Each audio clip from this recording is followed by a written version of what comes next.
Welcome to LFPL's At the Library series, an ongoing podcast featuring author talks, programs, and events at the Louisville Free Public Library. For more information about upcoming events, visit us online at www.lfpl.org/upcoming events.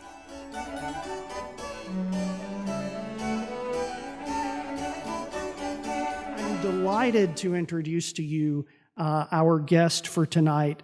I've had a chance today to chat with Stacey a little bit, and she is delightful and entertaining and funny and witty and smart. And we're going to learn a lot, but I think it will also be fun to talk to her. She's a longtime public radio reporter and host. She's currently the global economics correspondent for NPR. I sort of jokingly asked a question about inflation today at lunch, and she, like, you could see her eyes light up. She was like, "Oh, yeah, let's talk about inflation." But she also has a great radio voice. You'll hear that in a few moments. So she is from Idaho originally, and she attended Princeton University and then earned a journalism degree, master's degree from Columbia University. So she's also very well credentialed. And I'm just really delighted to have her here. She now lives in Brooklyn, and I hope you enjoy hearing her tonight as much as I've enjoyed getting to meet her. Please join me in welcoming Stacey Vanek Smith.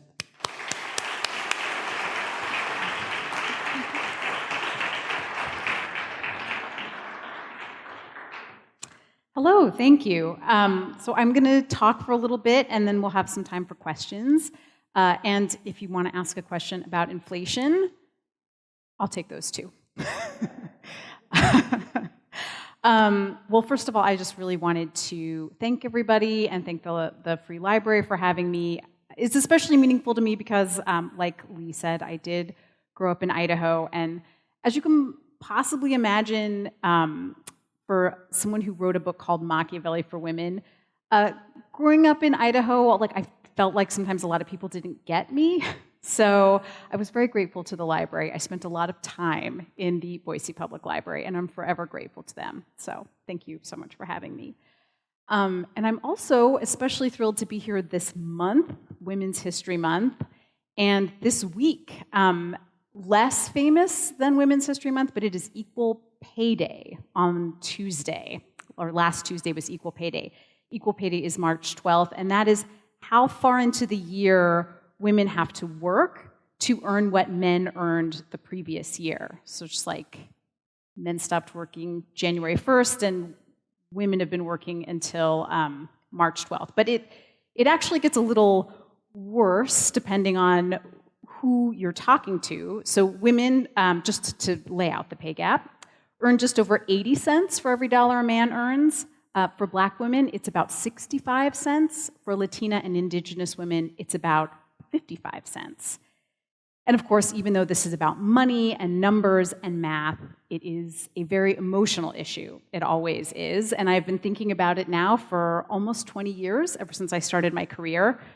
My first journalism job was for a public radio show called Marketplace. And at the time, I was a production assistant working on the graveyard shift. And I was so intimidated at the time. I was Kai Risdall's assistant, and he would have me write up little bits of his newscast, but I didn't know anything about business, and I was terrified. I'd majored in comparative literature. That was my major.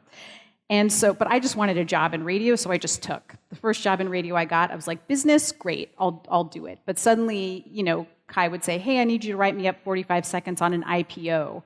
And I remember trying to Google IPO, and I did EYEPEOH, because I was like, I didn't realize it was like IPO. That's when a company starts selling stock, by the way, for the comparative literature majors out there. But the more I learned, because I think I was an outsider and everything seemed kind of alien to me, one of the things that just fascinated me from the jump was how things got priced the way they did, because we spend so much time talking about it, like a barrel of oil or a share of this stock or that stock or a bar of gold. just like how we decided what things cost. And it fascinated me because we would look at global markets a lot because this was for the morning show, so we were doing a lot of international news, and just the idea that the whole world would agree that a barrel of oil cost $80. Like, we can't agree on anything, but we can agree on that. Or, on a more local level, that a carton of eggs costs $3 or $4, or a latte costs $5. Although somehow when I get done buying the latte, it's more like $10. But initially, it's $5. But those prices, those agreements that we make every day, these little relationships that we form, this is how our whole economy functions.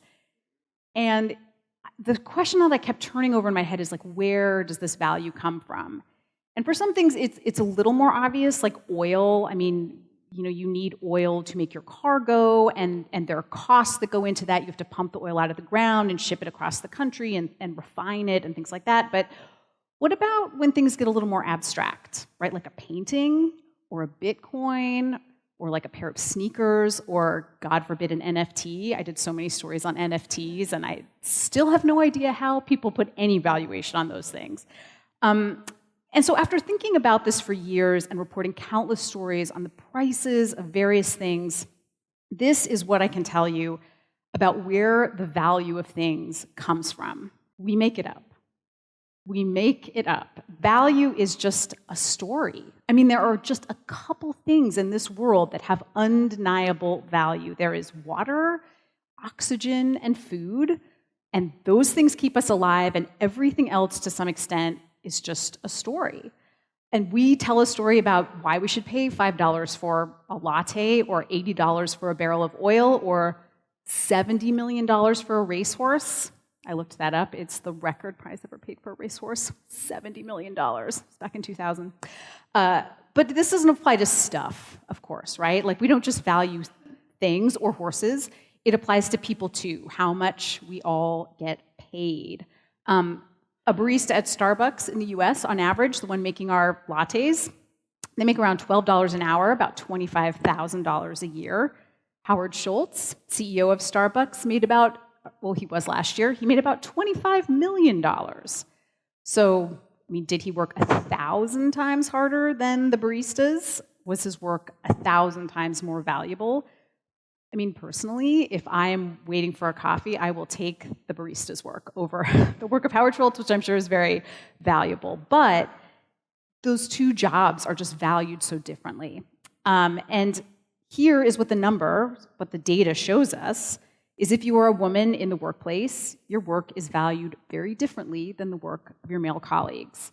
And this is where I find it always gets emotional, because even working the same job, with the same education, the same years of experience, 8 hours of my time is seen as less valuable than 8 hours of my male colleagues' time. And here we are back at the gender pay gap, and actually how my book came about. Because I've been reporting on this for years.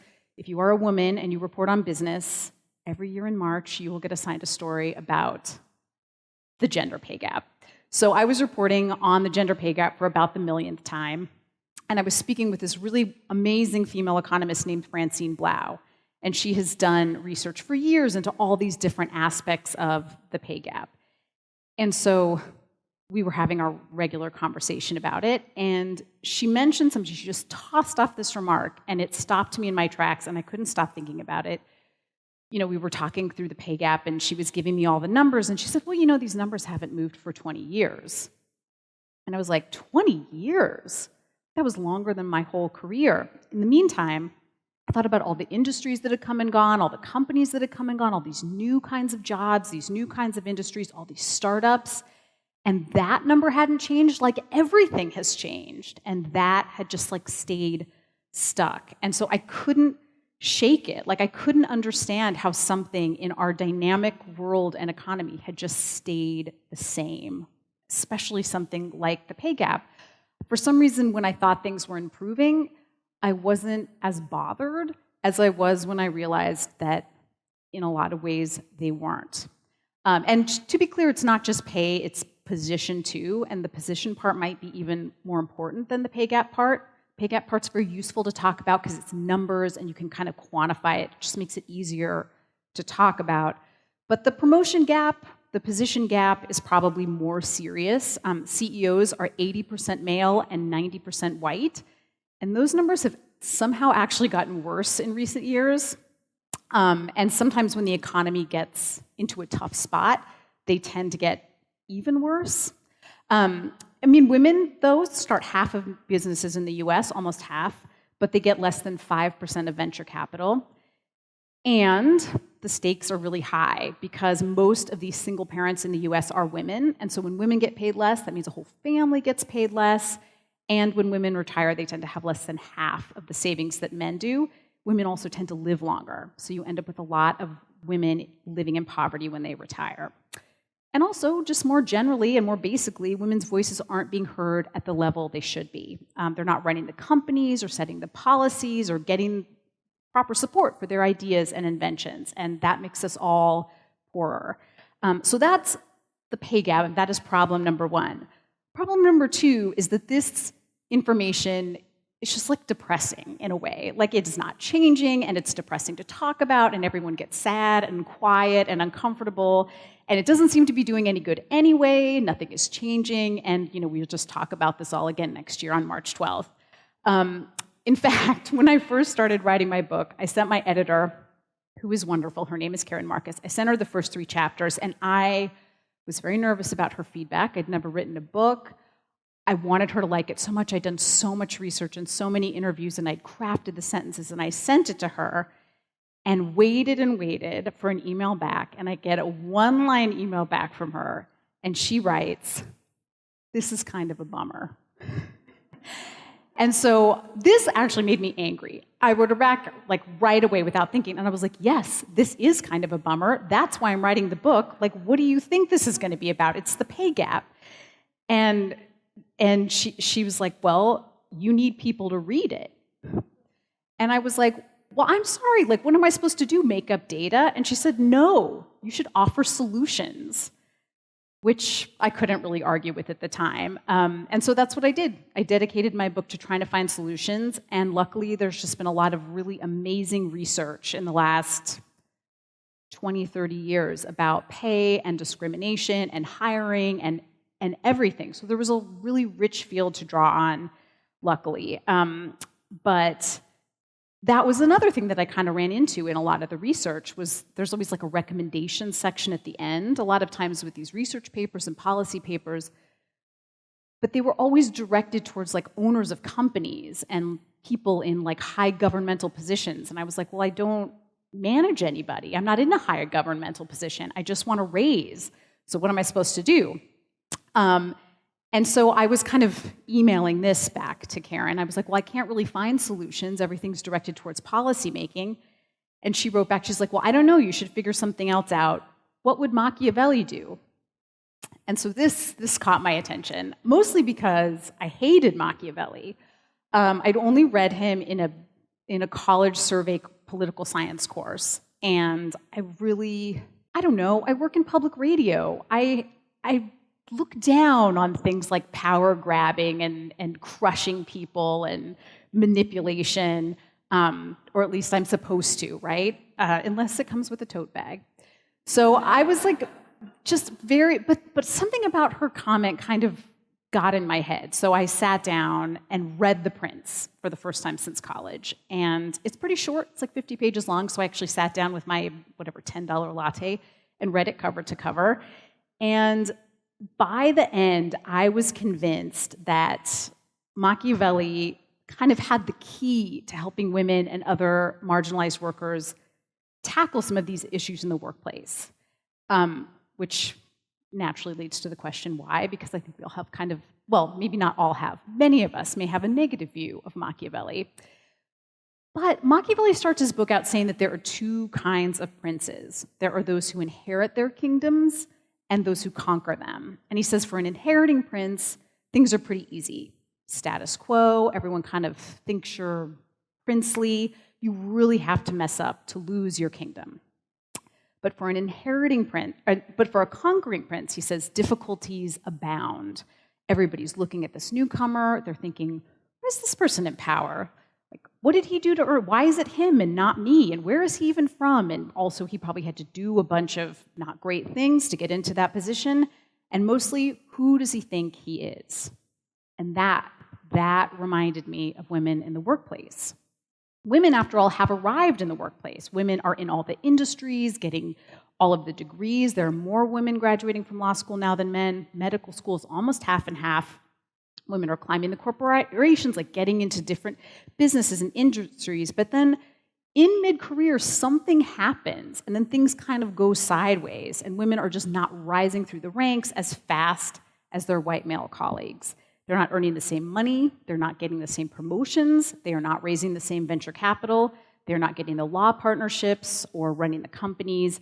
They just get stuck, like our conquering prince. And it's kind of the same idea in the upper ranks. Like, why is this person here? She doesn't really belong here. Why is it her and not me? Who does she think she is? So people don't come out and say that very generally. People aren't going to say, you work really hard. You should probably get this managerial position, but I don't really think women should be managers, so I'm going to give it to Ralph. Sorry. But make no mistake, this gets expressed. It gets expressed through promotions, through salary, through venture capital backing, through Oscar nominations. It gets expressed in things like how you're treated when you pitch an idea in a meeting, or if your boss asks you to order lunch, even though he never asks your male colleagues to do that. And honestly, this is a giant bummer. But I do think it is important to to understand where the pay gap comes from so that we can understand how to deal with it. In fact, Machiavelli's main piece of advice in The Prince, probably the central piece of advice, is to see the situation you're in clearly. Don't blink. He says, countless princes lost their kingdoms. He spends many, many chapters recounting princes who lost their kingdoms because they didn't want to see something that was hard to see. And of course, seeing things that are hard to see is not easy and it's not fun. And there were a lot of times when I was writing this book and looking at all this data that I just wanted to crawl under the covers and watch Netflix forever. And I did crawl under the covers and watch Netflix quite a bit, but then I crawled back out and looked at the data again, because in order to make the changes that we need to make and to make the progress we want to make personally and collectively, we have to understand our situation.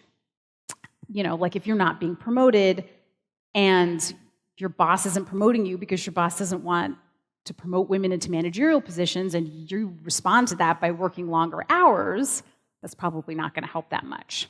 So, what can you do about it?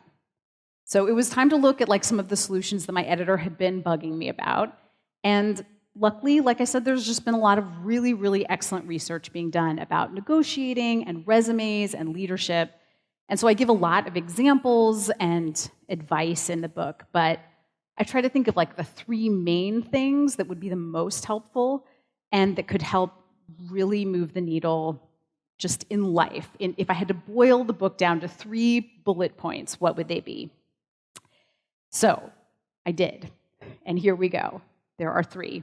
Number 1 is confidence, which I know is a kind of annoying number 1, but confidence is just really powerful. If you look at the data, it's kind of actually a little depressing. It's more correlated to success than competence.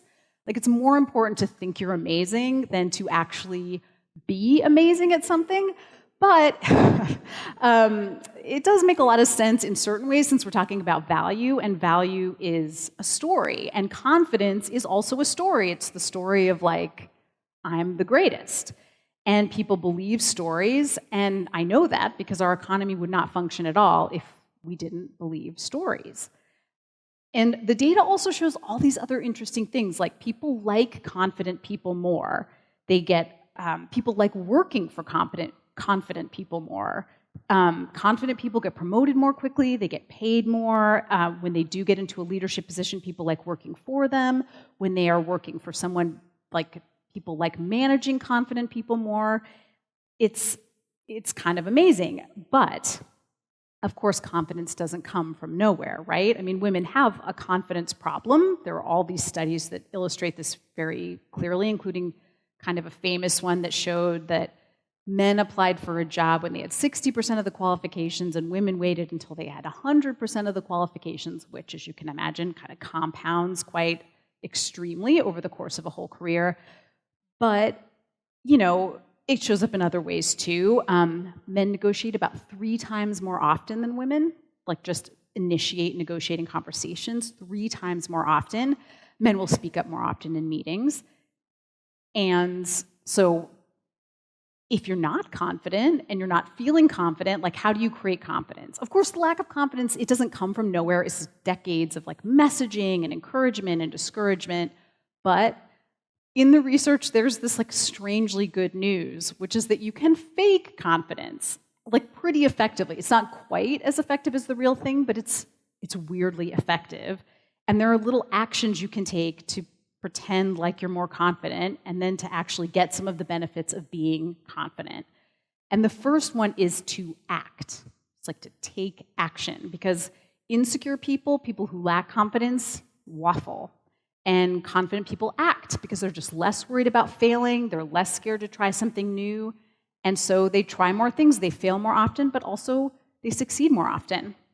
So how do you, act more confident? One thing you can do is just like push yourself to act, speak up, or be more direct, or say something bold, or email someone whose work you admire, or apply for a promotion for a job you never think you'd get. Just take action. That is actually shown in the research to be one of the most powerful things you can do. Just like do something.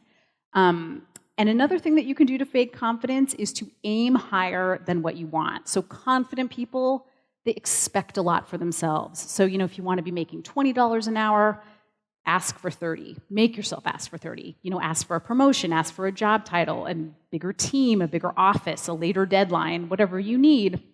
You push yourself to ask, you will seem more confident, and people will like you more, they'll like working with you and for you, and you'll get promoted more quickly, and all of that if you just fake it.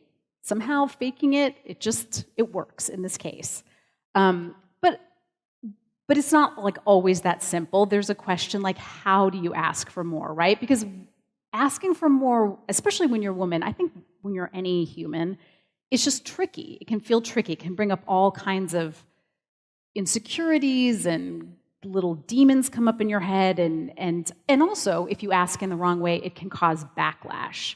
These feelings of like, once again, like, who does she think she is? And whoa, you have to ask like in the right way.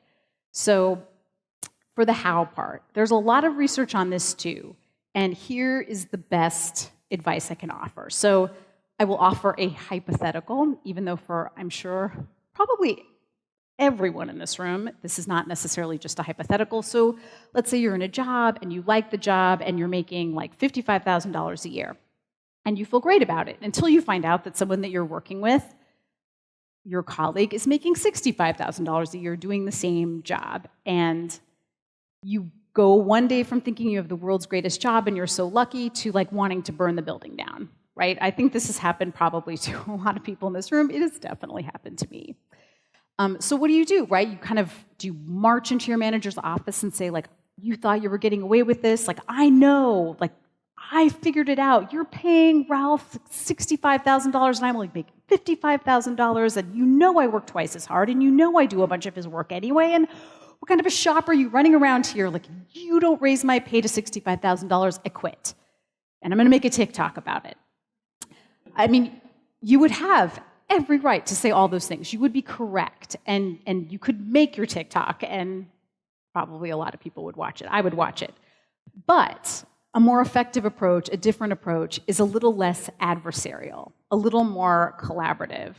So if you can find a way to move your head out of an adversarial space into a collaborative space, the data shows that it is a lot more effective. So what does that mean? How do you do that? You can say something like, I'm so excited to be working here. I've grown so much, and I see a really bright future for myself. There's this team. I'd love to be on that team, and I can really see myself moving into this role and that role. I know when I started, you really took a chance on me, and I so appreciate that. And I really, I think your chance has paid off. I think, the work that I've done really speaks for itself. I am a person who really, fairness is very important to me. That's one of the reasons I like working here. It's a really fair place to work. The work that I'm doing now, the level that I'm working at now, I know what other companies tend to pay for it. I know what this company tends to pay for it.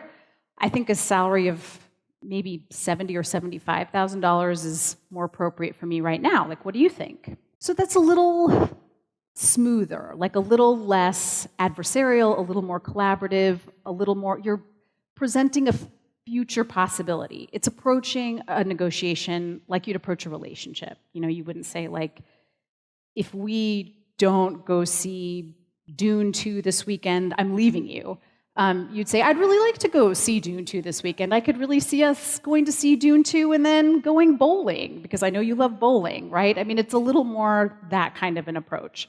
And really, if you are in a job that you like, or even if a job you don't like but you need, it is a relationship. Ideally, it's a place where you can kind of grow and evolve, and you can make as much money as your coworker who does less than you. So my second piece of advice, in starting to tell a new story about your worth, is probably the most boring piece of advice that I could possibly give, but it feels kind of appropriate because we are in a library, and that is to do your homework. Do your research. Find out how much you should be asking for. And that's not just money either. It's like for a promotion, find out how much experience somebody had, or one really helpful thing is to find people who were in the job before you or in the position before you, find how much they were making, and ask for that. It's the single most powerful thing you can do. And just going into a negotiation knowing that, even if you don't bring it up in the negotiation, for some reason, the negotiation will go better. The data all shows this. I think it's like something about you probably exude this knowing, or who knows what it is, but doing that homework, knowing what number to ask for, is really powerful, so you can find someone who's in the job or used to have the job. And just a little side note, one thing I've learned from spending so many years asking people about money, which can be very uncomfortable, is that the word range is like a magic word. So if you say to somebody, like, how much do you make? What is your salary? They will like freeze up and shut down. But if you say, do you know what the salary range is for your position? Somehow, they're fine. They will basically usually tell you exactly how much they make. But the word range, if you ever need any help and you have to ask a money question, just throw the word range in there, and somehow it's just, the results are sort of magical. So that's my little side note. But, and if you don't know anybody at the company, you can find other ways to get that information. I mean, I know a lot of companies post salary ranges now, which, in New York, they're legally required to do it, although in one of my very favorite moments of capitalism, Citigroup posted a job right after that requirement, and the salary range was from $0 to $2 million. So it's big range for that job. And still sometimes the ranges are like $200,000. It'll be like between $60,000 and $260,000. And it's like, okay, well, I'd like to make towards the 260 part of that. How do I get there? But it's still helpful. It can give you some guidelines. And then also, I had a friend who's an economist and sort of fearless in this weird way, but she was applying for a job and she suspected that her offer was not as good as it should be. So she said, in her words, she started emailing white men in similar positions through LinkedIn, just anonymously, saying like, hey, I'm applying for a job. I suspect I'm not getting offered enough. These were also other economists, so this might have been speaking some secret economist language together. But she said not only was her response rate more than 80%, because of course she kept an Excel spreadsheet on the results, but apparently people that she asked would poll other people in their office and give her like the data on like their coworkers. And then the coworkers all started talking and then figuring out if their salaries needed adjusting, and it sort of spread all of this information around. So there are ways, even if you don't know anybody at the company or you feel like there's nobody that you can ask. So the third and final way to start telling a new story of your worth is my personal favorite, and it is networking, which I know has like not a great connotation. I feel like a lot of times networking seems like nepotism or seems kind of slimy or, I don't know, not not the kind of thing that a hardworking, ambitious person should have to do. But I think it's probably the most powerful thing you can do in your career. And it's completely positive. Like networking, not just with people who are more senior than you, but like all around you, your colleagues, people who are just starting out. It's like you create a little network around you of like basically ways to share information about salary, about position, about opportunities, about possibilities. This is your kind of protective web that you have against, the forces of the world that may be conspiring to pay you less than you are worth. In fact, one of my very favorite stories about networking, it came from the Washington Post, and it was published about a group of women who were working in the Obama administration. And at the time, they were having trouble getting their ideas heard. So they spoke to the Washington Post reporter on condition of anonymity, but I loved their system. They got together and they were like, every time we, try to bring something up in a meeting, we get interrupted or we get our ideas stolen. So I don't know how many people, I might just like ask you all, how many people have been interrupted in a meeting? Yes, or talked over. And what about like idea stealing? This is something that came up a lot too, where like you'll say an idea and no one will react, and then 5 minutes later someone else brings it up and everyone's like, that's such a great idea, and you're like going out of your mind. So this just happens a lot. So here is what the solution that they came up with, which is just completely ingenious. They called it amplification. So what would happen is they would meet before the meeting and say, listen, I'm going to pitch this idea about like national parks, and I need you to back me up. So one person, they'd start the meeting and one person would say, I really think we need to change this rule about national parks. And then before anyone could say anything, the second woman would jump in and say, that's such an amazing idea. I think we should absolutely change this rule about national parks. Way to go, Joan. So brilliant. And then a third woman, before anyone could say anything, would jump in again and say, completely agree. I think this is absolutely a rule that needs addressing. And somehow with that, the rule of three, you get three people backing up an idea, somehow it would start to get traction in a way that they weren't able to get traction before. And as kind of a side benefit, and I think one of my favorite parts of the article was that in the collaborating before, they had created a little network. They would give each other feedback and create a little sort of, a little group where they could like collaborate and fight against the pretty like competitive world of White House policy. And I loved that solution. And I think it's like one of the most positive solutions that I was able to offer in the book. So I loved amplification.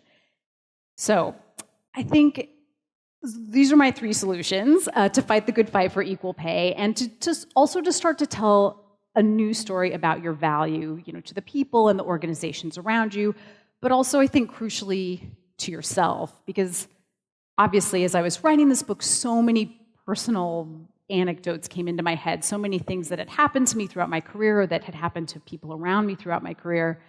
Started rethinking them and, of course, deeply regretting certain decisions I'd made, of course. But I think one of my main takeaways is to just give yourself a break, because everyone I talk to, the most amazing women in all these amazing fields all over the country from all different backgrounds, everyone had struggled with it. Often the most accomplished women had struggled the most with their salaries, with feelings of inadequacy, with feelings of shame, had the most egregious stories about realizing that their colleague was making $30,000 more than they were. Or, in fact, Francine Blau told me, she was the economist who studies the gender pay gap, that during one of her tenure reviews, she discovered that she was getting paid less than her male economist colleague who was not tenured yet. And her whole field of study was the pay gap. She was like, that was really a moment of deep, deep irony. So, I know that we're all exhausted and this is such an overwhelming time, but I also think this is just a moment of incredible opportunity. I think I've never seen workers have as much power as they do right now. I think unemployment was really low for a while, and I think it kind of shifted the dynamics in our own heads as much as anything else. I think our attitude towards work and how we should be treated in the workplace changed a lot because of COVID. And I think in some, well, maybe not great ways, but I think in some great ways. And so I think this is like a really, really powerful time. And one of my favorite quotes from Machiavelli that I thought about a lot was he said, "The times are more powerful than our brains," which I thought, when I first read it, I didn't like it because it's sort of admitting this humility of like sometimes systems are bigger than us. It doesn't mean we can't act within them, and it doesn't mean that we can't affect change. And it just means that we have to understand the systems around us and the power that they have too. But I do think things are changing. I was also incredibly optimistic talking to a lot of the people I talked with for this book, and together, I think we can truly work to make change and to change women's history, or at least we can move equal pay day like back into February, which would be a good start. So that's all. Thank you so much for your time and your attention.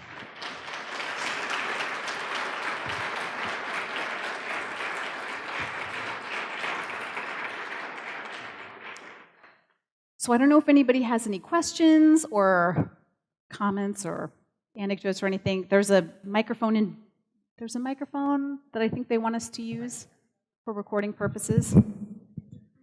Yes, thank you.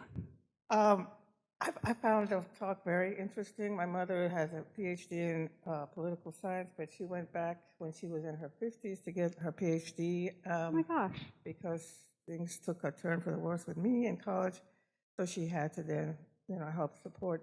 But when she went back she went to UVA to get her PhD. At the same time, my younger sister was going at a normal pace and was there at the same time getting her PhD in political science. Some man said to her at UVA, "Your approach here is very Machiavellian," and she just let it slide. But then with me, I was a public pool manager here in Louisville, and they were only paying me $10 an hour. And on payday, one of the lifeguards stole $35 from me from the locker. And I told them, "You're not paying me enough to be robbed on payday." And then they wanted me to come back the next summer to work at Algonquin Pool.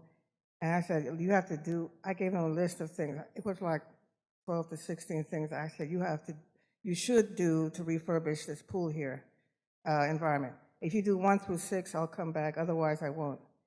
And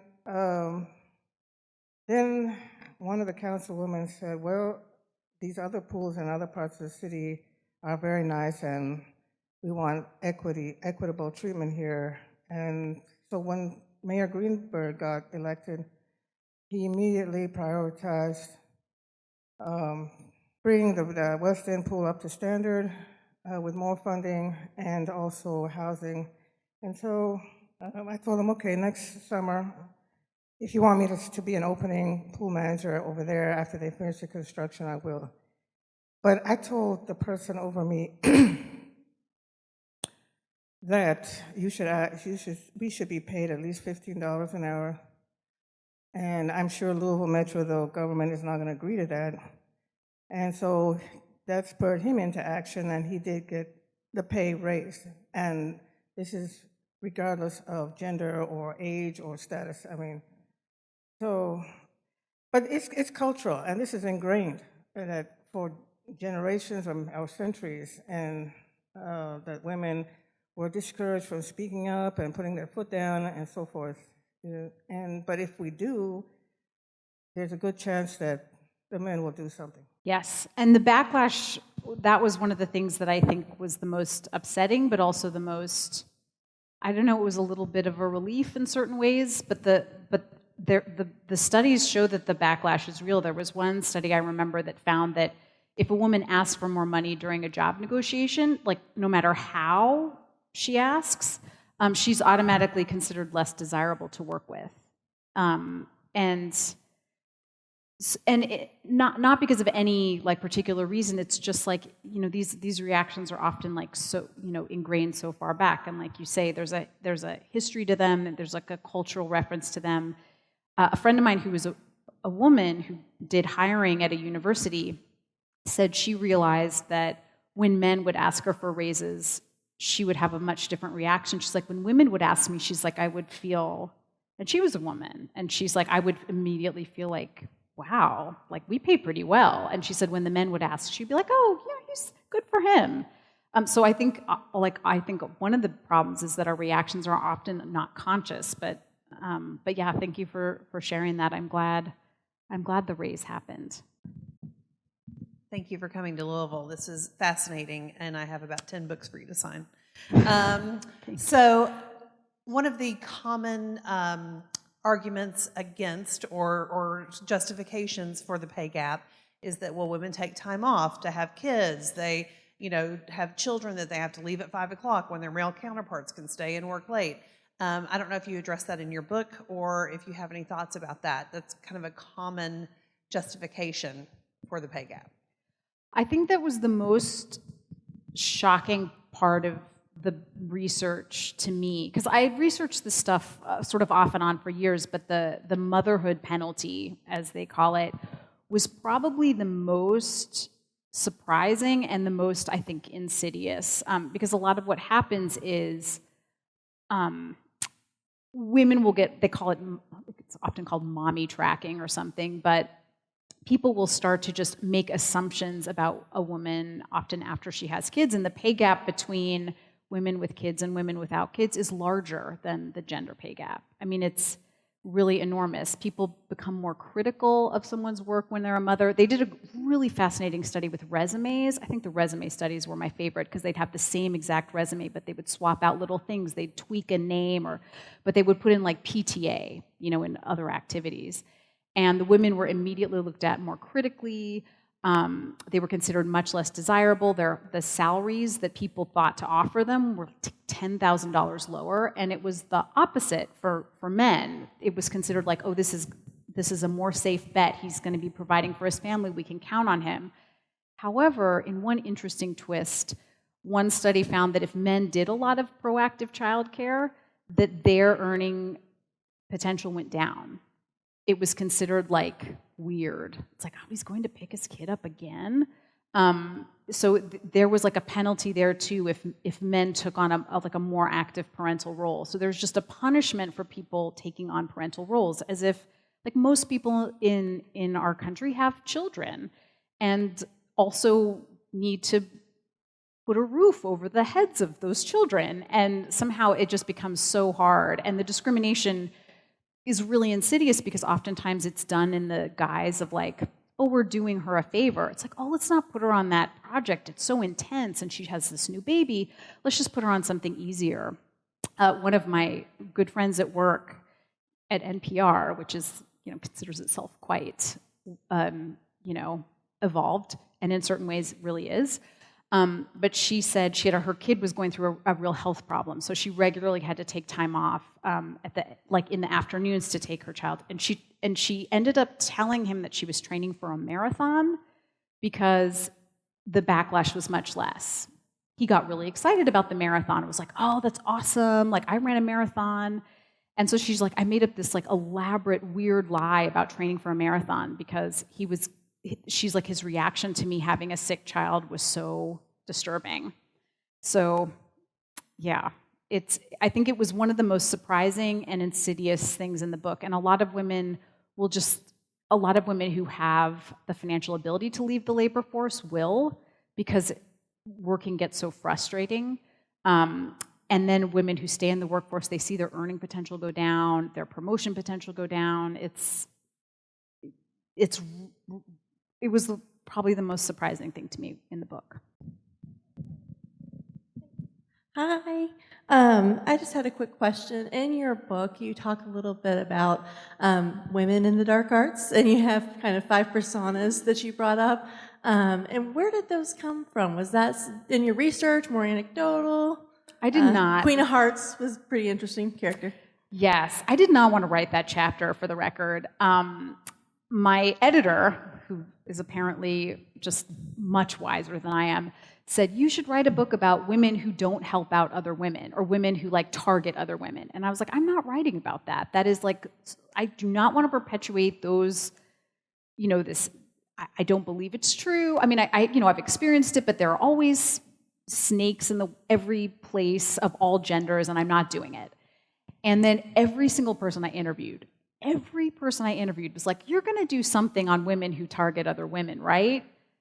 So I was like, fine, I'll at least look at the research, because, I wanted to give some help. And as it turns out, the research does show this is true. It's especially bad in industries where there aren't a lot of women in leadership positions and women feel tokenized. So it's like, okay, there's room for one lady here, and you see all these other women coming up, and they're like cheaper, and they have less vacation, and they know how to use Slack, and you're like, they suddenly become a threat because you're not seeing a lot of positions. So you don't end up with, instead of a network of people helping each other out and being allies towards each other, you get people who are trying to take each other out. And so there are several different kinds of like workplace bullies or way this manifests itself. It's called the queen bee syndrome, which I really, really hate the name, but it's what it's called in the research. So it is something that you do see, and it's especially bad in industries where there aren't a lot of women in high positions. People, the air gets sort of thin at the top, and people get scared. And yes, the Queen of Hearts is like a classic bully. And sometimes people will be in a position where it's like they are allowed to be sort of a token position as long as they sort of side with, really ugly practices. And so you're sort of in your position in kind of a tough position, right? It's like, okay, well, you will be the woman in this position, and you will let no other women into this position, and you'll be like one of the guys. And, you're like the one who's allowed, and you're allowed on condition that you don't make trouble. So yeah, I didn't want to write that chapter, but it ended up, but everybody brought it up. So, and I mean, it does make sense to me, if you perceive like this is your livelihood and this is what you've got to do to survive, it can put you it can bring out less great parts of our personalities. Stacey, I'm Elizabeth Reitmeyer. I'm a friend of your Aunt Judy Yes, in hi, Idaho. it's nice to meet you. Very Yes, nice to meet yes. you. Who Craig- used to teach here. Yes, at the University of Louisville. And I do have a question. I've come through my career and have now retired. I had a wonderful career and did not experience too much of what you're talking about because my career was in early childhood education. And there were not a lot of men to go toe-to-toe with in the workplace. So I haven't really experienced a lot of the kinds of things that you've talked about. But now that I'm a volunteer, I'm working on fundraising for an early childhood and civic project for a public charity. And I'm starting to need help with confidence, doing my homework and networking. So do you feel that reading your book would help me with that volunteer work? Absolutely. Getting traction with that? Is it the same kind of thing as going for, negotiating a raise? I heard you say a few things that I'm feeling, like give a range of possible gifts that they could make to the charity, or, do your homework, know how much they give before you go in, and that kind of thing. But do you think that there would be some help for me in your book? Well, I definitely hear a lot of things that sound familiar, like having to ask for something in an uncomfortable, having to ask for something. That is not easy. It's not easy for me, and it's not easy for a lot of people. So I think asking for something, asking someone to give something to you, although one of the solutions for that could potentially be helpful. So I kept running into this thing where people said, oh, well, when women get into power positions, they always fail because either you can be a leader, like a strong leader, and the qualities people like to see in leaders is you're powerful and you don't mind speaking your mind and you don't mind going against the grain and everything. But then people think they don't like you. You see this a lot with female politicians. It's like, okay, fine, you're a leader, but you're the worst. Or they like you and they think you're like nice and charming and wonderful and supportive and gentle, but you're not really a leader. So you're stuck, right, between a rock and a hard place. And the solution, and I was so depressed. I was like, this is one of the main reasons women get stuck at the top, childcare and this. And I was like, there's no solution. And then I found some research where there was a solution, and I started thinking about it as the Erin Brockovich exception, because women do not experience backlash if they ask for something or are feisty or pushy on behalf of someone else. For some reason, that is seen as very much admirable quality in a woman.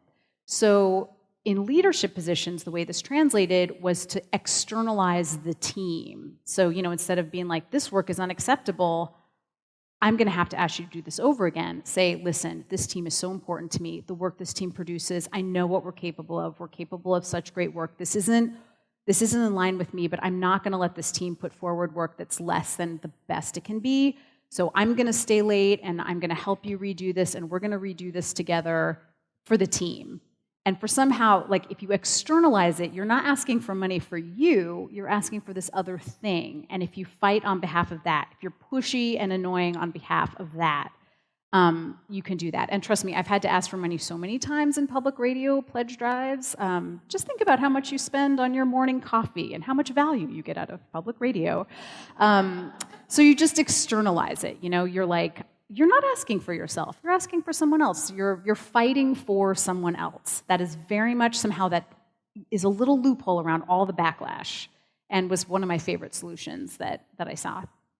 Cecilia Ridgway, it was from Cecilia Ridgway, who's an amazing researcher at Stanford. Hello. So you just touched on this just a little tiny bit, but I'm interested in maybe a deeper dive.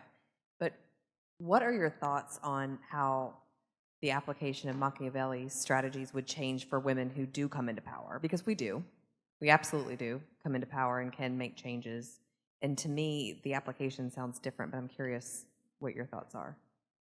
Yes, I think power can be trickier when women get into positions of power. Often, you may notice this, sometimes women will get a CEO position, but sometimes it's for a very troubled company or something like that. So when women get into power, it gets really tricky.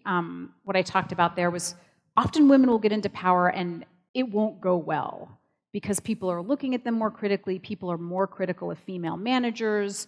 They're more critical of female employees. The feedback women get in jobs is often very personal and related to things like how they dress and how their emails are. And for men, it'll often be much more actionable things that they can change and do a better job. And so all kinds of things start to come into play.